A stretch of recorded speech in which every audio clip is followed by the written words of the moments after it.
नमस्कार, मैं मानसी। आप देख रहे हैं न्यूज़ बसेरा। न्यूज़ बसेरा के जितने भी दर्शक हैं उन सभी को सबसे पहले एडवांस में, क्योंकि आज 31 दिसंबर 2023 का आज 31 दिसंबर है, तो ये साल तो अब गया, बीत गया। तो सबसे पहले हम अपने जितने भी हमारे दर्शक हैं उन सभी को एडवांस में हैप्पी न्यू ईयर और पूरे देशवासियों को। तो आइए, इस कड़ी में अभी हमारे साथ जुड़ चुकी है हमारे बिहार की एक ऐसी महिला जो बहुत ही मेहनती है, बहुत ही जुझारू है और बहुत ही डिवोटी होकर अपने सारे काम को करती हैं।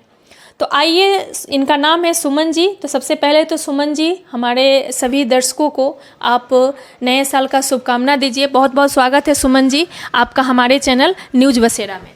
थैंक यू मानसी जी, हमें ये मौका देने के लिए, यहाँ पे बुलाने के लिए, तो बहुत बहुत धन्यवाद आपका। आप हमारे जितने भी दर्शक हैं उन सबको, क्योंकि हम लोग जो बातें कर रहे हैं, हम लोग आज मिले हैं 2023 के 31 दिसंबर को, तो आप एडवांस में हमारे जितने भी जो दर्शक हैं उन सभी को नए साल का शुभकामना आप क्या बोलना चाहेंगी? सबसे पहले तो एडवांस में हैप्पी न्यू ईयर सभी को। कहते हैं कि जो बीत जाता उसको याद नहीं करना चाहिए, तो 2023 कैसा भी बीता हो तो अच्छे सोच के साथ 2024 का वेलकम करें। ये अपने दिल से मैं सब लोगों के लिए दुआ करूँगी कि इस बार 24 बहुत अच्छा हो सभी के लिए। चलिए, तो नए साल का शुभकामना पूरे देशवासियों को एक बार फिर से मेरी तरफ से। मैं आपको सुमन जी के बारे में बता दूं। सुमन जी शादीशुदा हैं, एक बच्चे की माँ हैं, इनकी बेटी 15 साल की है और इनका जो फिटनेस है और जो देखने में चार्मिंग स्किन है या हेयर है, उससे आपको ये फील नहीं होगा कि हाँ ये इनकी बच्ची इतनी बड़ी है। तो आइए, सबसे पहले तो इनका जो फिटनेस है उनके बारे में हम कुछ चर्चा करें और इनसे जानने की कोशिश करें कि आखिर ये ऐसा क्या करती हैं जो इतना फिट फाट और इतनी खूबसूरत लगती हैं। ये बताइए सुमन जी कि आपके इस फिटनेस का क्या राज है? मानसी जी, खूबसूरत दिखना हर कोई चाहता है। कोई भी इंसान से आप जब बात करते हो तो ये नहीं बोलेगा कि मेरे को अजीब सा दिखना है, या फिर वो चाहे फिटनेस को लेकर बात हो या फिर फेस को लेकर हो या हेयर को लेकर हो। मैं इतना ज़रूर बोलूँगी कि जो इंसान खुद पे ध्यान नहीं दे सकता वो किसी और का ध्यान नहीं रख सकता है, ठीक है।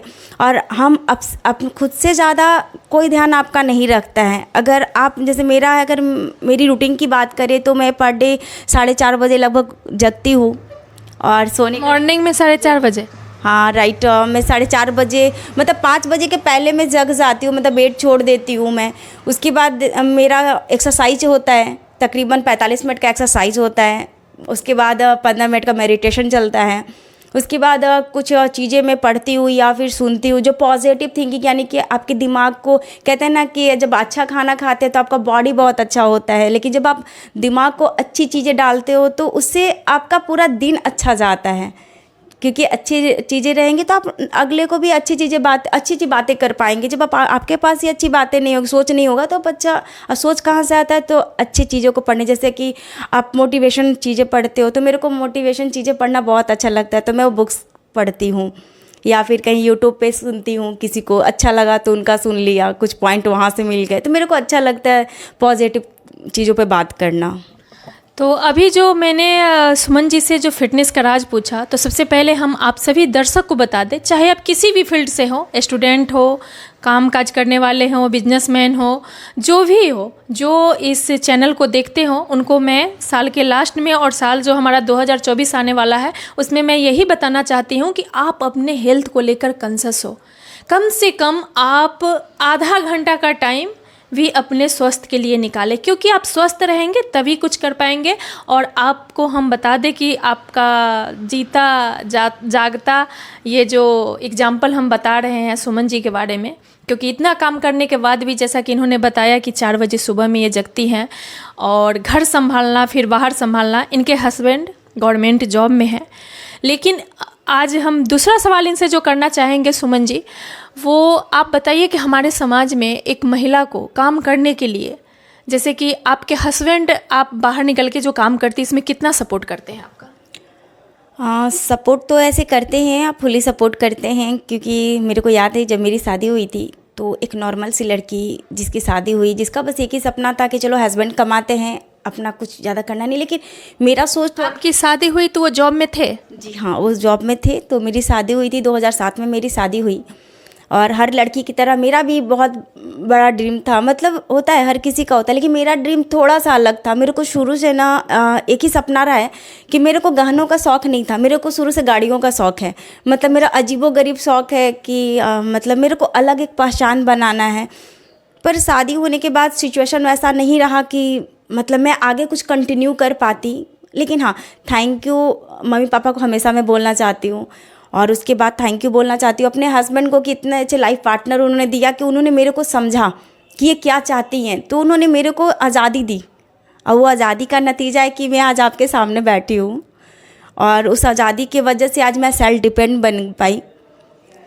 और बहुत तरह तरह के मौके मिले मैंने हर चीज़ को, मतलब कहते हैं ना कि जब आप काम कुछ अगर करना चाहते हैं, अगर परमिशन तब आपको मिलता है ना। घर वाले शुरू में किसी के सपोर्ट नहीं करते, ये मैं बता दूं। बहुत कम रियल केस में ऐसा होता है जो फैमिली आपको सपोर्ट करती है, खास करके हमारे बिहार में।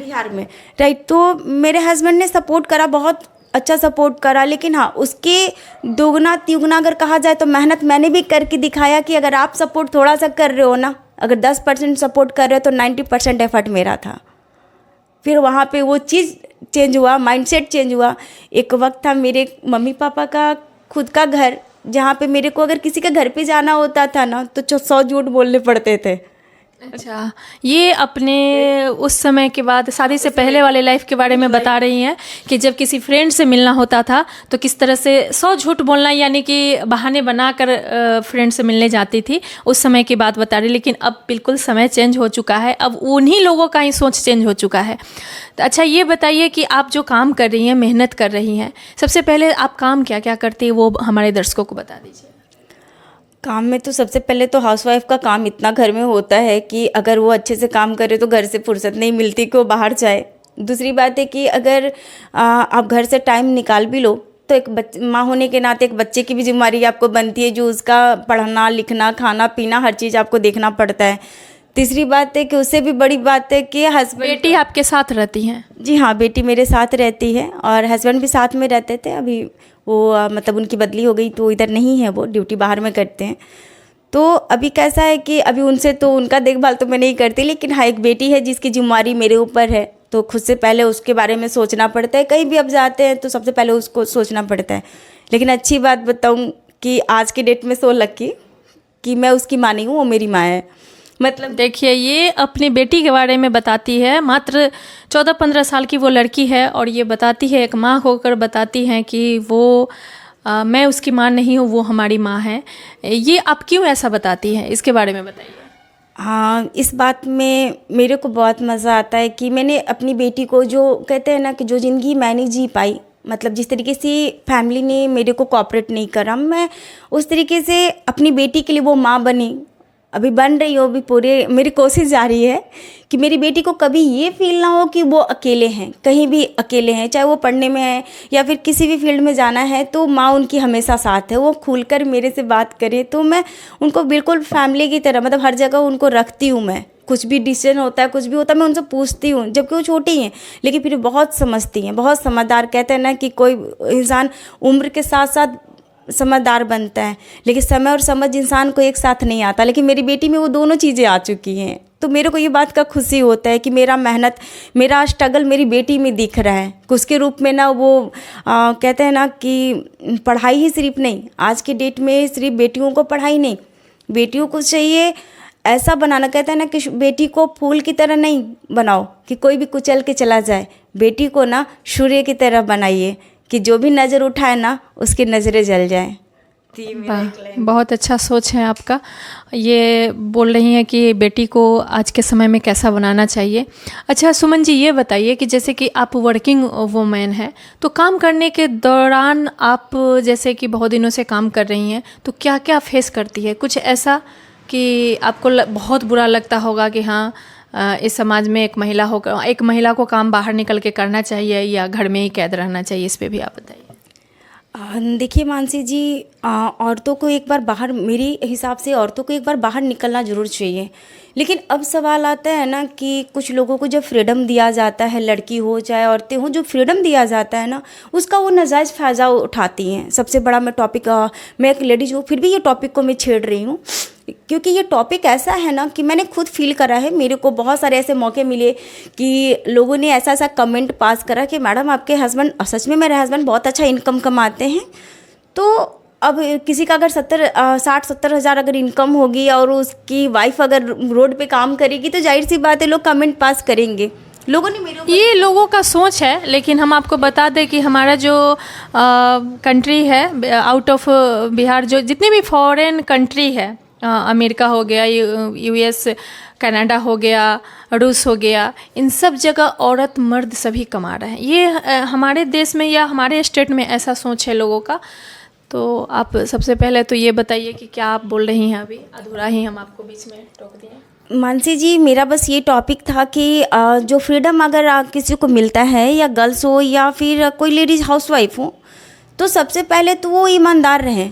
ठीक है, ज़रूरी नहीं है कि आप कहीं भी काम करिए तो आप गलत रास्तों को चूज करते हैं। जैसे यानी कि आपको फ्रीडम मिला है तो उसका नाजायज़ फ़ायदा मत उठाइए, क्योंकि मेरा इतना मानना है, मेरे घर में आप कभी भी आओगे तो कभी ये फील नहीं होगा आपको कि मतलब यहाँ पे कितनी प्रॉब्लम्स हो रही हैं। होती हैं प्रॉब्लम्स, मेरे को भी होती है, मेरे को भी जवाब देने पड़ते हैं। मैं भी, क्योंकि मेरे ऊपर भी गार्जियन है, ठीक है, तो मेरे को भी जवाब देने पड़ते हैं। लेकिन एक सवाल जो मैं खुद से करती हूँ कि मेरे को जो फ्रीडम मिला है, मैं कभी भी उसका नाजायज़ फ़ायदा ना उठाऊं। और मेरे को ये प्राउडली मैं ये बोलती हूँ हर किसी के सामने में, क्योंकि जब आप सही होते हो ना तो आपके आंखों में चमक दिखती है। आपको बोलने का ज़्यादा, कहते हैं ना कि ज़्यादा एक्सप्लेन करने का ज़रूरत नहीं पड़ता जब आप ईमानदार खुद से हो। दुनिया से बाद में ईमानदार होता है इंसान, पहले खुद से हो, फैमिली से हो। दुनिया कुछ भी करे, आपको तब तक कोई हरा नहीं सकता जब तक आपको फैमिली नहीं हराती है। जिस दिन फैमिली हरा दी ना, उस दिन आप कहीं जीत नहीं पाओगे। अब फैमिली को जीतना बहुत बड़ी बात होती है। आज बहुत अच्छा लगता है कि आज मैंने अपने मायके को भी जीता, देन अभी लाकर अपने परिवार में अपने हस्बैंड को भी दिल जीता है कि वो। आपका मायके कहाँ है? ऐसे ही मायके मेरा झारखंड का है, मैं झारखंड की हूँ। झारखंड की रहने वाली है। कौन सा गांव है? गढ़वा जिला, पलामू से बिलोंग करती हूँ मैं। एक छोटा सा शहर है वहाँ, लेकिन अब बहुत डेवलप हो चुका है, हर जगह हो गया है वहाँ पे। शादी आपकी लव मैरिज है या अरेंज मैरिज? नहीं, शादी तो अरेंज मैरिज है। तो झारखंड से आप बिहार आ गई?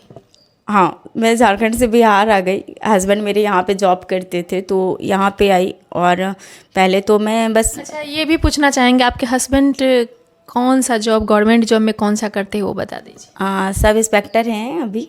अच्छा, कहाँ पे पोस्टेड है? सिवान में है। अच्छा। और मतलब ये तो है, आप बहुत सारे पुलिस वाले को देखा होगा, लेकिन कभी आप उनसे मिलोगे तो लगेगा नहीं कि पुलिस में है।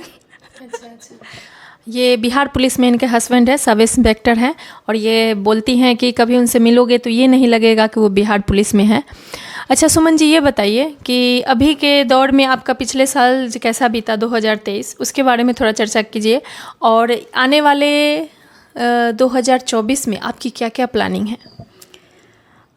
2023 तो बहुत अच्छा रहा, कुछ अचीवमेंट भी मैंने बनाया। डायरेक्ट सेलिंग मैंने किया था, नेटवर्क मार्केटिंग, ठीक है। तो उससे मेरा अचीवमेंट रहा, खुद की स्कूटी खरीदी मैंने। मतलब छोटे छोटे सपने थे, मैंने खुद से परचेजिंग किया। मज़ा आता है उस पर बैठ कर, मतलब मेरे को जितना गहना पहन के अच्छा नहीं लगता, उतना मेरे को अपनी स्कूटी पे बैठ के मज़ा आता है कि कभी मैं ब्लेज़र में होती हूँ, कभी साड़ी में होती हूँ, मतलब हर लुक में मेरे को जीने का मौका मिला। शायद अगर गहने होते तो मैं घर में बैठ के पहन नहीं सकती। सुमन जी के बारे में मैं आपको बता दूं कि ये गाड़ी की बहुत शौकीन है और खुद सेल्फ डिपेंड भी हैं। ये चाहती है कि पति कमा रहे हैं वो अलग बात है, लेकिन मैं खुद सेल्फ डिपेंड रहूं, मैं खुद कमाऊं, और गाड़ी की बहुत शौकीन है। इनको गहना का कोई शौक़ नहीं है। अधिकतर लेडी जो होती है वो गहने की शौकीन होती है, लेकिन ये खुल के बोलती है कि गहना का मुझे कोई शौक़ नहीं है, लेकिन मैं गाड़ी हमेशा चाहूँगी कि गाड़ी चेंज करूँ और अपने से खुद कमा के कुछ न कुछ खरीदूँ। तो ये बताइए कि गाड़ी में अभी आपके पास स्कूटी है, लेकिन क्या 2024 में 4 व्हीलर ले रही हैं? जी बिल्कुल, आप लोगों ने सपोर्ट करा तो वो भी बहुत जल्दी ऑन द वे है, तो बहुत जल्दी वो भी गुड न्यूज़ दूँगी मैं आपको। अच्छा, ये बताइए कि हमारे समाज में महिला जो काम करती हैं, तो आप काम करने के दौरान क्या क्या फेस करती हैं? कुछ मुश्किलें तो आती होंगी।